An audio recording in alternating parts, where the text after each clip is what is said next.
बिस्मिल्लाहिर्रहमानिर्रहीम, अस्सलाम वालेकुम। Welcome back to Ittisam's biology. Career counselling की एपिसोड 3 में मैं आपको खुशामदीद कहता हूं और आज का जो हमारा टॉपिक है वो है फॉर्म डी। सबसे पहले हम बात करेंगे कि फॉर्म डी है क्या, इसके एडमिशन के हवाले से, इसके फ़ी स्ट्रक्चर के हवाले से, उसके साथ साथ डिग्री ड्यूरेशन कितना है और पाकिस्तान के अंदर इसका स्कोप क्या है, आपको कौन कौन सी जॉब जो है फॉर्म डी करने के बाद आसानी से मिल सकती है।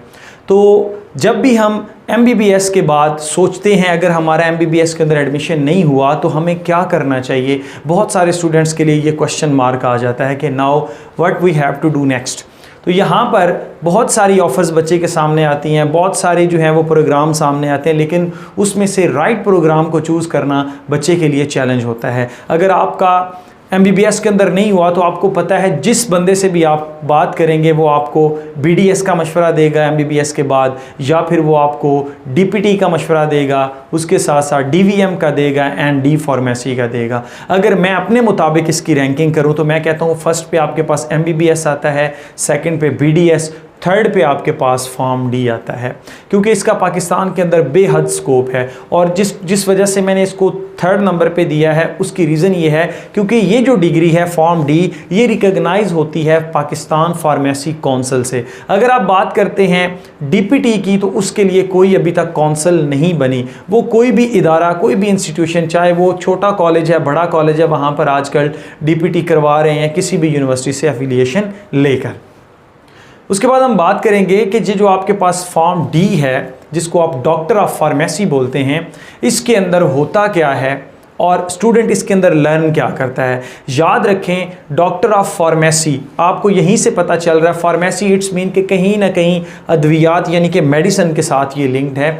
इसमें स्टूडेंट जो है वो 5 ईयर बेसिकली मेडिसिन की डिस्कवरी, मेडिसिन की डेवलपमेंट और उसके यूजेस, मिसयूजेस और बॉडी पे उसका इफ़ेक्ट क्या है, ये सारी बातें जो हैं वो इन 5 सालों के अंदर सीखता है। और इस पूरे कोर्स के अंदर उसको बताया जाता है कि आपने प्लांट से किस तरह से मेडिसिन एक्सट्रैक्ट करनी है, एनिमल से किस तरह से एक्सट्रैक्ट करनी है, लेबॉर्ट्री में किस तरह से सिंथेसाइज करनी है और फिर उसका बॉडी के ऊपर इफ़ेक्ट क्या होगा। ये सारी बातें आप फार्मेसी के अंदर सीखते हैं। इस पूरे कोर्स के अंदर आपको एक बुक मार्केटिंग की भी पढ़ाई जाती है जिसमें आपके पास मेडिसिन की डिस्ट्रीब्यूशन के बारे में बताया जाता है कि कंपनी जो एक मेडिसिन बनाती है उसको आपने किस तरह से डिस्ट्रीब्यूट करना है, उसकी सेलिंग के पॉइंट ऑफ व्यू से उसको किस तरह से मार्केट में ऊपर लेकर आना है। तो ये भी साथ साथ आपको जो है वो इंस्ट्रक्शंस दी जाती हैं। यानी कि आप कह सकते हैं कि जितनी भी मार्केट के अंदर मेडिसिन्स अवेलेबल हैं, चाहे वो किसी भी फॉर्म में हो, टैबलेट की फॉर्म में हो, कैप्सूल की फॉर्म में हो, पाउडर्ड फॉर्म में हो, इंजेक्शन की फॉर्म में हो, या फिर आपके पास सिंपल नॉर्मल सिलाइन की एक छोटी सी 500 ml वाली बोतल ही क्यों नहीं है, सारी की सारी जो है वो फार्मासिस्ट के अंडर ही बनती हैं।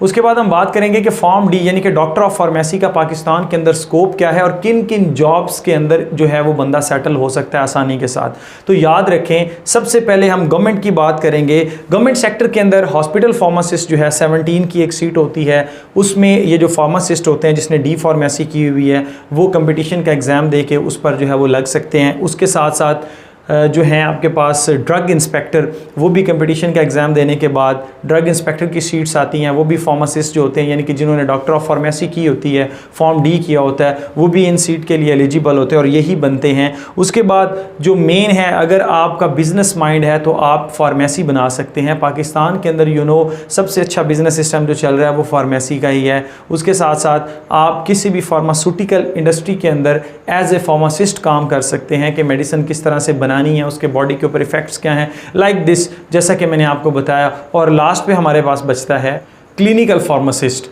बेसिकली बहुत सारे लोग जो हैं वो यूँ करते हैं कि अगर उनका MBBS में एडमिशन नहीं हुआ तो वो यहाँ पर स्ट्रेटजी लगाते हैं। कैसे? उन्होंने क्या करना है कि 5 ईयर का फॉर्म डी कर लेना है, उसके बाद हायर स्टडी के लिए यानी कि 2 ईयर्स का कोर्स है उसके लिए बाहर चले जाना है। याद रख लें फॉर्म डी करने के बाद आपको बहुत ही ज़्यादा यूरोपियन कंट्रीज़ के अंदर लाइक हंगरी हो गया, ऑस्ट्रिया हो गया, नॉर्वे हो गया, स्वीडन हो गया, लाइक ऐसे कंट्रीज़ जो हैं उनके अंदर आपको बहुत ज़्यादा स्कॉलरशिप जो है ना वो ऑफ़र किए जाते हैं और आप फर्दर 2 ईयर्स जो होते हैं उनके लिए आप हायर स्टडी के लिए बाहर चले जाते हैं और वहाँ पर आप रिसर्च करते हैं लैब के अंदर और अल्टीमेटली आप एक क्लिनिकल जो है डिप्लोमा कह लें आप उसको, या 2 ईयर्स का कोर्स है, वो करने के बाद जब आप वापस आते हैं तो आप एज ए फिजिशियन काम कर सकते हैं।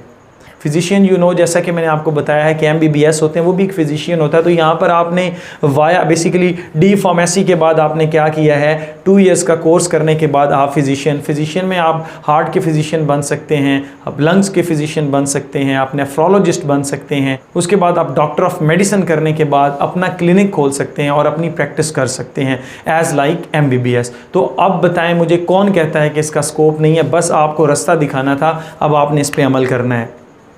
अब हम बात करते हैं इसके एडमिशन की। तो पाकिस्तान के अंदर बहुत सारी यूनिवर्सिटीज़ ऐसी हैं जो गवर्नमेंट सेक्टर की यूनिवर्सिटीज़ हैं जो कि फॉर्म डी को ऑफ़र करती हैं और बच्चों के लिए बहुत सारी सीट्स होती हैं, लाइक 120 सीट्स जो हैं वो एक यूनिवर्सिटी जो है वो ऑफ़र कर रही होती है, क्योंकि उसके अंदर जो आपके पास है मॉर्निंग प्रोग्राम है as well as self support के प्रोग्राम जो होते हैं वो होते हैं और उसमें 60 सीट्स होती हैं। तो आपका एडमिशन आसानी के साथ कहीं ना कहीं किसी गवर्नमेंट यूनिवर्सिटी के अंदर हो जाता है। सबसे टॉप पे जो पंजाब की बात करूँ तो पंजाब यूनिवर्सिटी है आपके पास, जिसमें मेरिट सबसे ज़्यादा हाई रहता है। उसके बाद आहिस्ता आहिस्ता जितनी भी यूनिवर्सिटीज़ हैं उनमें merit with the passage of time कम होता जाता है, और क्योंकि उसमें स्टूडेंट्स जो हैं वो लेस नंबर ऑफ़ स्टूडेंट्स जो हैं वो अप्लाई कर रहे होते हैं as compare to Punjab University. और उसके अलावा आपको बहुत सारे प्राइवेट इंस्टीट्यूशन ऐसे मिल जाते हैं जो फॉर्म डी करवाते हैं, लेकिन यहाँ पर वो फ़ी बहुत ज़्यादा भारी ले रहे होते हैं। अब एग्जांपल देता हूँ आपको, मैं यूनिवर्सिटी ऑफ सरगोदा की प्रॉस्पेक्टस उठा के देखी है, वहाँ से मुझे ये पता चला है कि फॉर्म डी की जो फ़ी है वो फर्स्ट सेमेस्टर की तकरीबन 40 से 50 के राउंड अबाउट है। इस साल वो बढ़ा देंगे, लाइक आप 40 से 50 के दरमियान लाइक 45 कर लें, और उसके बाद जो सेकंड सेमेस्टर है, थर्ड, इस तरह फोर्थ, फिफ्थ, वो आपके पास है 38,000। अगर हम इसके ड्यूरेशन की बात करते हैं, डिग्री ड्यूरेशन की, तो वो आपके पास 5 ईयर होते हैं। 5 सालों के अंदर आपने ये डिग्री करनी होती है। इसमें 2 टाइप्स के आ जाते हैं, एक एनुअल आ जाता है, वो आपको ज़्यादातर जो प्राइवेट इंस्टीट्यूट्स हैं वो करवाते हैं, और दूसरा आपके पास आ जाता है सेमेस्टर सिस्टम। सेमेस्टर सिस्टम जो है वो गवर्नमेंट यूनिवर्सिटीज़ करवा रही होती हैं, प्राइवेट यूनिवर्सिटीज़ भी सेमेस्टर सिस्टम करवाती हैं। तो टोटल आपके पास 10 सेमेस्टर होते हैं। अगर आप प्राइवेट यूनिवर्सिटीज़ की फ़ी की बात करते हैं तो वो तकरीबन 1.25 इट्स मीन 1,25,000 रुपीज़ जो हैं वो एक सेमेस्टर के होते हैं, और आपसे वो तकरीबन 2.5 लाख से 2.25 लाख जो है वो चार्ज करती हैं। अब यूनिवर्सिटी ऑफ लाहौर की अगर आप बात करते हैं तो वो 1 ईयर का तकरीबन आपसे 3 लाख के राउंड अबाउट जो है वो चार्ज कर लेते हैं। तो इस तरह से ये आपको डिग्री जो है वो तकरीबन 15 से 20 लाख में पड़ती है अगर आप प्राइवेट इसको करते हैं। तो अगर आपका किसी गवर्नमेंट यूनिवर्सिटी के अंदर हो जाता है तो ये आपके लिए बहुत ही गोल्डन चांस है कि आप इसके ज़रिए भी जो है वो डॉक्टर ऑफ मेडिसिन बन सकते हैं। तो आई होप कि आपको मेरी ये वीडियो अच्छी लगी होगी। Stay connected. Thank you and Allah हाफ़िज़।